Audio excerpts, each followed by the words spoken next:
Hello, everyone. Welcome back to Simple English Chat. This is your host, Leo, and I'm so happy you're here with us today. We're on YouTube, ready to talk about something fun and helpful for your English learning journey. And hello for me too. I'm Mia, and I'm super excited to be here with Leo today. I've got some stories to tell.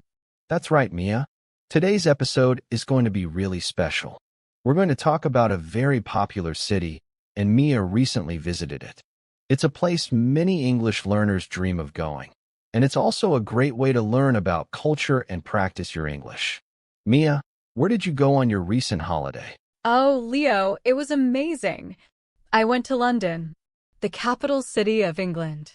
It was my first time, and I loved every minute. London. Wow, that's fantastic. I know many of our viewers might want to visit London, or maybe they have already. So, let's make this conversation easy to understand for everyone. We'll use simple words and explain things clearly. Mia, let's start at the beginning. How long were you there for? I was there for 1 week. 7 days. It felt like a good amount of time to see many important things, but also not feel too rushed. I think 1 week is a good length for a first visit. 1 week sounds perfect. Did you fly there? Or take a train? How did you travel? I flew. I took an airplane from my home country to London. The flight was about 2 hours, so it was quite short and easy. When I arrived at the airport, I took a train from the airport right into the city center. It was very convenient. Okay, so you flew and then took a train. That sounds like a smooth journey. Now, let's get to the exciting part. What did you do first? What was the very first famous place you visited in London? Let me think. After I checked into my hotel and left my suitcase, I was so excited to explore. The very first famous place I saw was the Houses of Parliament and Big Ben. Big Ben. Everyone knows Big Ben. Can you describe it for our audience? What did it look like? Yes, Big Ben is actually the name of the big bell inside the clock tower, but most people call the whole tower Big Ben. It's really tall and beautiful. The clock face is huge, and it was so cool to see it in real life. It's next to the River Thames, and the Houses of Parliament are right there too. They are very old and grand buildings. The architecture is amazing. So, you saw Big Ben and the Houses of Parliament. Did you go inside any of them? No, I didn't go inside the Houses of Parliament this time. I just admired them from the outside. But I took many photos. It was a great start to my trip. From there, I walked across Westminster Bridge, and I could see the London Eye. The London Eye. That's the giant Ferris wheel, right? Did you go on it? Yes, I did. It was one of the things I really wanted to do. The London Eye is a huge wheel with many glass pods. You sit inside one of these pods, and it slowly goes up, giving you amazing views of the whole city. Wow, what was the view like from the top? The view was incredible, Leo. You could see so many famous landmarks. I could see Buckingham Palace, St. Paul's Cathedral, the Shard, which is a very tall building, and the River Thames winding through the city. It was a great way to get an overview of London and understand where everything is. It was a clear day, so I could see very far. That sounds like a fantastic experience. So, after the London Eye, what else did you visit? Tell us about some other famous places. Well, another day I went to Buckingham Palace. This is where the king lives. I saw the changing of the guard ceremony. Oh, the changing of the guard. That's very popular. What is it like? It's a very traditional ceremony. Soldiers, called guards, wear these tall black hats and red uniforms. They march with music and they change places with other guards. It's very formal and precise. Many tourists gather to watch it, so it can get quite crowded, but it's really interesting to see. It's a piece of history right in front of you. That sounds like a must-see. Did you go inside Buckingham Palace? No, you can only go inside during certain times of the year when the king is not there. I didn't go inside this time, but seeing it from the outside and watching the ceremony was enough for me. It's a very grand and impressive building. Okay, so you've seen Big Ben, the Houses of Parliament, the London Eye, and Buckingham Palace. What about museums? London has so many famous museums. Did you visit any? Yes, I love museums.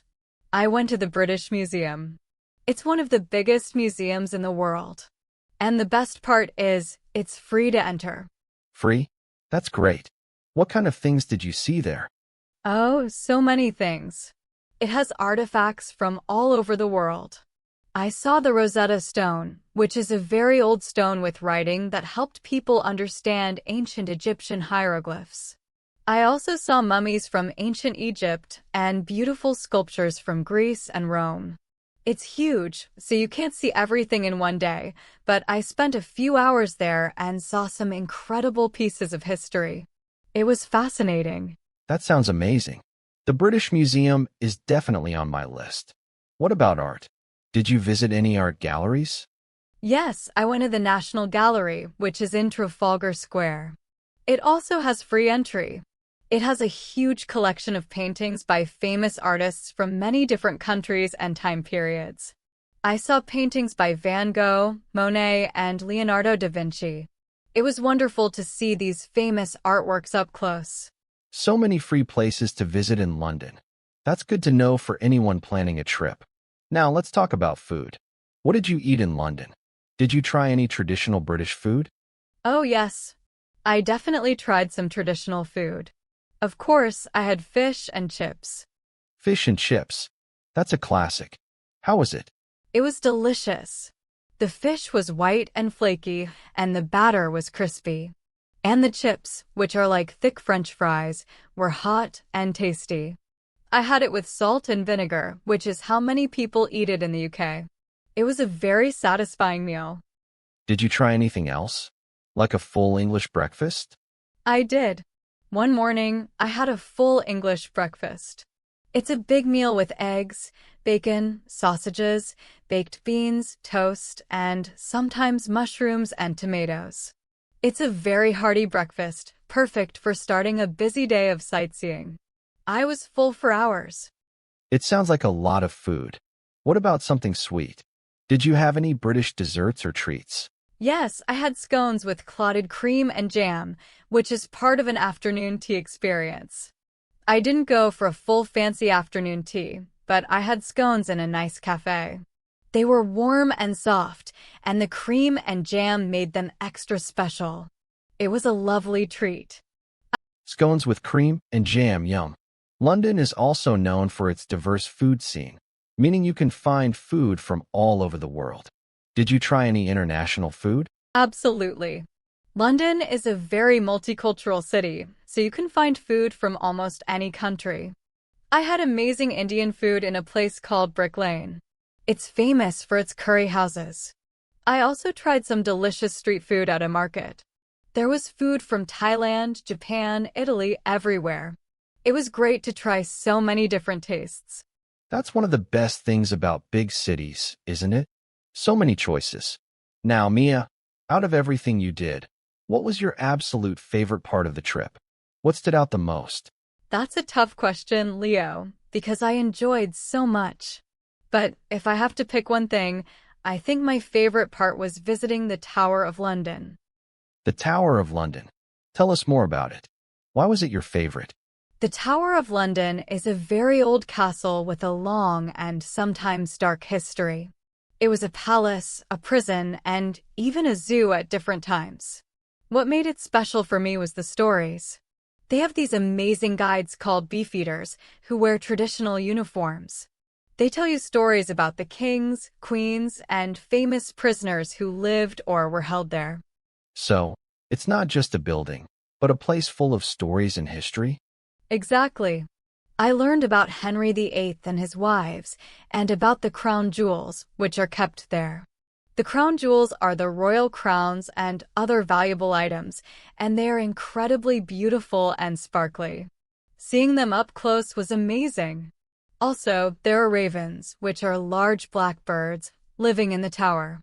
Legend says if the ravens leave, the tower and the kingdom will fall. It felt very atmospheric and historic. It really captured my imagination. Wow, that sounds truly fascinating. I can see why it was your favorite. It sounds like a place where history really comes alive. Now, Mia, for anyone listening who is planning a trip to London, what would be your top recommendations? What advice would you give them? Okay, my top recommendations for someone going to London for the first time. First, wear comfortable shoes. You will do a lot of walking. London is a city best explored on foot. Second, use public transport. The Underground, which is also called the Tube, is excellent. It can take you almost anywhere quickly. Get an Oyster card or use a contactless bank card to pay for your travel. It's easy and efficient. Third, visit some of the free museums and galleries. Places like the British Museum, the National Gallery, and the Victoria and Albert Museum are world-class and don't cost anything to enter. They're a great way to save money and see amazing things. Fourth, book popular attractions like the London Eye or the Tower of London in advance online. This can save you time waiting in lines and sometimes even save you money. And finally, try different foods. Don't just stick to what you know. Explore the markets, try fish and chips, and maybe some international cuisine. London has so much to offer. Those are excellent tips, Mia. Comfortable shoes, public transport, free museums, booking ahead, and trying new foods. Very practical advice. Did you have any challenges or difficulties during your trip? Anything that was a bit tricky? Well, the weather in London can be a bit unpredictable. One day it was sunny, and the next it was raining. So always carry an umbrella or a light waterproof jacket, even if the forecast looks good. Also, some places can be very crowded, especially famous landmarks during peak tourist times. So, patience is important. And sometimes, understanding the different accents can be a little tricky, even for English speakers. But generally, people are very friendly and helpful if you ask for directions or help. That's a good point about the weather and the crowds. And accents can be a fun part of the learning experience, right? It shows how diverse English can be. So, overall, you had a fantastic time in London? Absolutely fantastic. I would go back again tomorrow if I could. It was a wonderful experience, and I learned so much, not just about history and culture, but also about navigating a big city. It was a great way to use my English too, talking to people, asking for directions, ordering food. That's what we love to hear on Simple English Chat. Learning English isn't just about grammar books. It's about using it in real life, having adventures, and experiencing new things. Your trip sounds like the perfect example of that. Mia, thank you so much for sharing your London adventure with us. It was really interesting, and I'm sure our viewers learned a lot. My pleasure, Leo. It was fun to talk about it. Now, before we finish today's episode, Mia has prepared a little recap of some of the new words we used today, just to help our English learners remember them. Mia, over to you. Okay, everyone. Let's go over some of the words we talked about today. I'll say the word and give a simple meaning. Holiday. This means a period of time when you travel for pleasure and relaxation. Like my trip to London. Capital city. This is the most important city in a country where the government is. London is the capital city of England. Explore. This means to travel around a place to discover new things and learn about it. I explored London. Famous. This means known by many people. Big Ben and Buckingham Palace are famous landmarks. Landmark. A landmark is an important building or place that is easy to recognize. The London Eye is a famous landmark. Architecture. This refers to the design and style of buildings. London has amazing architecture. Overview. This means a general view or summary of something. The London Eye gave me an overview of the city. Ceremony. This is a formal event for a special occasion. The changing of the guard is a ceremony. Traditional. This means following old customs or beliefs. The changing of the guard is a traditional ceremony. Artifacts. These are objects made by humans a long time ago, often found by archaeologists. The British Museum has many ancient artifacts. Hieroglyphs. This is a system of writing that uses pictures instead of letters, especially in ancient Egypt. The Rosetta Stone helped understand hieroglyphs. Collection. This means a group of similar things gathered together. The National Gallery has a huge collection of paintings. Delicious.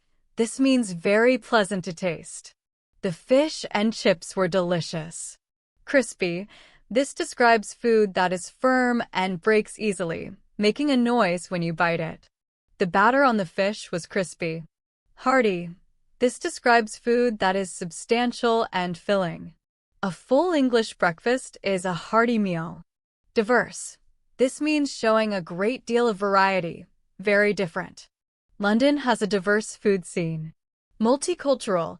This describes a society or city with many different cultures and ethnic groups. London is a multicultural city. Fascinating. This means extremely interesting. The Tower of London was fascinating. Atmospheric. This describes a place that has a special feeling or mood. The Tower of London felt very atmospheric. Recommendations. These are suggestions or advice about what to do or see. I gave my recommendations for London. Public transport. This is a system of buses, trains, and subways used by the public. The Tube is London's public transport. Efficient. This means working well without wasting time or energy. The Tube is very efficient. Attractions.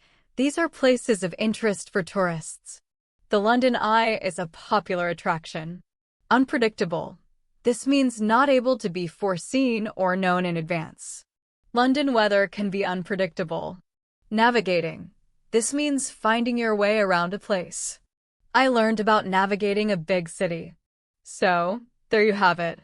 25 words to help you remember our conversation about London. Wonderful, Mia. Thank you so much for that helpful recap. That's a great way to learn new vocabulary.